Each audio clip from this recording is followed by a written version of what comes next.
Salut tout le monde! Aujourd'hui, je vous parle des parfums qui sentent le chocolat. Alors oui, c'est en lien avec Pâques là, qui s'en vient dans les prochaines fins de semaine. Euh, que vous célébriez Pâques ou pas, je pense que tout le monde est assailli de chocolat partout. Alors, je me suis dit que ça peut être une bonne thématique parce que le chocolat, c'est quand même une note qui est un peu méconnue aussi dans les parfums. Alors, je vous dis tout là-dessus. J'ai avec moi 5 parfums que j'ai vraiment notés en ordre pour vraiment trouver celui qui sent le plus le chocolat. Fait que ça sent assez sucré ici. Euh, alors, les parfums qui contiennent du chocolat à l'intérieur, je me suis rendu compte que souvent, ça va soit être combiné avec des épices, soit être combiné avec du patchouli. Il y en a plusieurs, justement, dans mon top 5 qui contiennent aussi beaucoup de patchouli. Fait que je peux pas dire que j'ai fait vraiment une analyse d'un échantillon représentatif, mais je me suis rendu compte qu'il y avait souvent du patchouli dans les parfums avec du cacao. C'est sûr que là, j'ai pas fait nécessairement de distinction entre justement des notes de cacao, des notes de chocolat, des notes de chocolat blanc, peu importe. Je sais qu'il y en a du chocolat blanc, il y en a pas beaucoup, mais j'en ai pas ici. Mais en fait, dans ceux que j'ai, c'est soit une note de chocolat, soit une note de cacao. Il y en a peut-être une qui sent un petit peu plus sèche que l'autre. Mais voilà. Alors, on se lance. Si jamais, justement, ce genre de vidéo-là, ça vous tente et tout ça, puis que vous aimez ça, ben, n'hésitez pas à mettre des commentaires, comme ça va m'encourager, puis je vais savoir un petit peu plus là, ce qui vous plaît d'écouter. Fait que abonnez-vous aussi, là, comme ça vous ne manquerez pas les prochains. Euh, je vais terminer justement avec mon top 1, là, celui qui sent le plus le chocolat. Puis je pense que vous allez être un petit peu surpris, mais j'ai des bonnes explications pour vous dire pourquoi ce serait mon top 1. Alors, celui qui est vraiment 5, là, donc au dernier rang, c'est Angel de Thierry Mugler, qui est un parfum, en fait, c'est le premier parfum qui a utilisé des notes de chocolat à l'intérieur. Et celui-là, oui, c'est réputé pour être un gourmand, c'est vraiment une référence en tant que parfum gourmand, mais je ne trouve pas que... Je trouve qu'aujourd'hui, il y a d'autres parfums qui sont encore plus gourmands que lui. Peut-être qu'une fois qu'il est vraiment déposé, que ça fait quelques heures qu'on le porte, peut-être qu'il tourne un peu plus euh, edible, tu sais, comme qu'on souhaite croquer comme un dessert. Mais pour l'instant, je trouve tellement. En fait, quand je suis allée voir les notes, il y a tellement de fruits à l'intérieur de celui-là. Je trouve que le cacao passe un petit peu inaperçu. Il sent énormément fruité. Dans les notes de tête, les notes de cœur, il y a énormément de fruits. Il y a énormément de notes, en fait. Il y a beaucoup, beaucoup de fruits. Donc, c'est surtout ce que je sens, des fruits sucrés. Alors, le cacao sent pas tellement. Mais en même temps, je me suis dit, c'est un classique. Alors, je me suis donné comme devoir de quand même le mettre dans mon ranking. Alors voilà, Angel de Thierry Mugler, c'est quand même un parfum très classique, dans le sens il existe depuis quand même longtemps. Il y a beaucoup de personnes qui le portent, beaucoup de personnes qui le portent bien. Alors voilà. Alors c'était Angel de Thierry Mugler. Ensuite, j'ai un parfum d'une marque canadienne. C'est une marque que j'en ai senti 3 de cette marque-là. J'ai de la misère à les apprivoiser, mais je trouvais qu'il était quand même intéressant. Alors, il sent tellement fort celui-là en plus. C'est Very Cherry Rose Chocolate Patchouli de Meleg Parfum. Et celui-là, il sent vraiment fort. Ça serait pas pour tout le monde. Je recommanderais pas ce parfum-là à n'importe qui. En fait, je sais même pas si je serais capable de le recommander à quelqu'un. Mais pour ceux qui aiment les parfums qui ont du caractère puis qui défoncent des portes, là, ça pourrait être pour vous. La cerise sent énormément.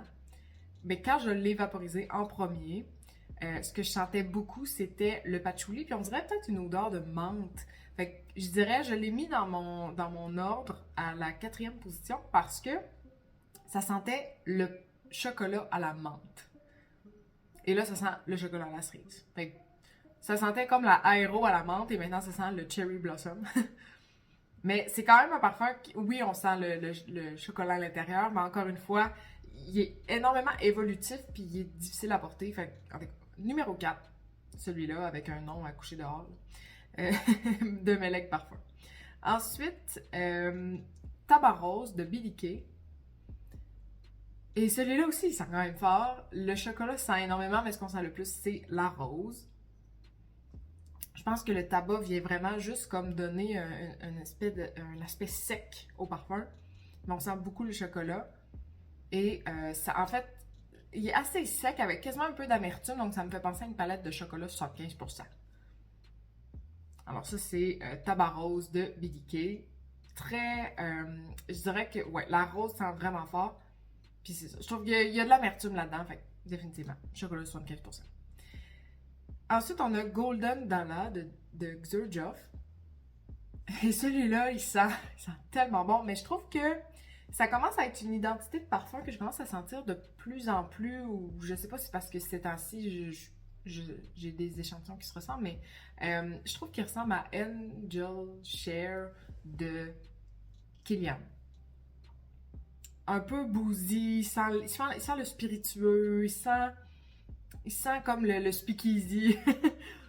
Fait que je trouve que ouais, il sent ça, mais en même temps, je l'ai mis quand même dans mon rang à la deuxième position parce que il sent beaucoup le chocolat, mais le chocolat, soit la truffe ou le chocolat qui est garni de.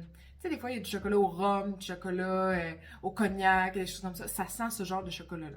Fait que, il sent quand même beaucoup le chocolat, le cacao, en fait. Donc, c'est quand même assez sec, mais on sent quand même l'alcool fort en arrière. Et il y a énormément de personnalité. Je suis persuadée que c'est vraiment un parfum qui est unisexe, mais qu'il faut bien porter à une occasion, mettons, de sortie. Là. Je trouve que c'est un parfum qui est très formel quand même. C'est pas un parfum qu'on porte tous les jours pour aller au bureau, là. Loin de là. Alors, Golden Dala. Et finalement, mon top 1. Je vais vous expliquer pourquoi c'est mon numéro 1. C'est Anima Dolce de Arquiste. Et celui-là, je l'ai senti, puis c'est pas évident. En fait, lui, dedans, il y a du cacao, donc encore une fois plus sec. Ça sent pas nécessairement le chocolat sucré. Il y a du piment à l'intérieur, puis il y a de la vanille, donc il y a un petit côté sucré, mais assez subtil. Et en fait, c'est que là, ça me donne de plus en plus. Il sent quand même très fort, là. Tu sais, j'avais un autre, je l'avais, quand je l'ai reçu, je l'avais mis sur une mouillette, puis la mouillette est encore à côté de moi. Et tantôt, j'écrivais quelque chose, puis je sentais. Je l'avais même pas encore mis sur celle-là, mais l'ancienne, ça sentait encore. Il sent quand même très fort, il sent très bon. Cacao très sec, encore avec cette petite amertume-là, mais avec la vanille, je trouve que ça c'est différent de Golden Dollar. Et ça sent la boîte de chocolat assortie. Quand on l'ouvre, puis tu sais, des chocolats de qualité qu'on offre en cadeau, puis quand on ouvre la boîte, ça sent ça. Ça sent super bon. Quand même, vu qu'il n'est pas trop sucré, je trouve qu'il se porte aussi super bien. Alors, définitivement, un très bon parfum. Voilà. Alors, c'est mon numéro 1 pour mon top de parfums qui sentent le chocolat. Alors, je vous souhaite une belle journée, puis on se revoit à la prochaine.